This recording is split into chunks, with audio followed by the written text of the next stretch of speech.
Pag wala kayong disiplina, pag ayaw sumunod ang tao, wala talaga. Kasi mismo yung gobyerno is the one oppressing the people.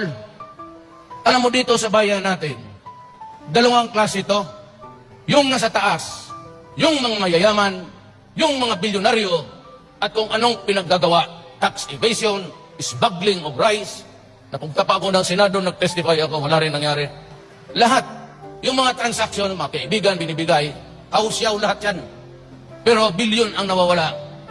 Naghirap pa rin ang tao. Sa baba, because obedience dito, pagsunod ng batas, kung gusto mo lang, itong sa baba, ito yung mga kriminal na walang dalawang isip, papatayin ka, nanakawan ka, i-rape yung mga anak mo dahil sa druga.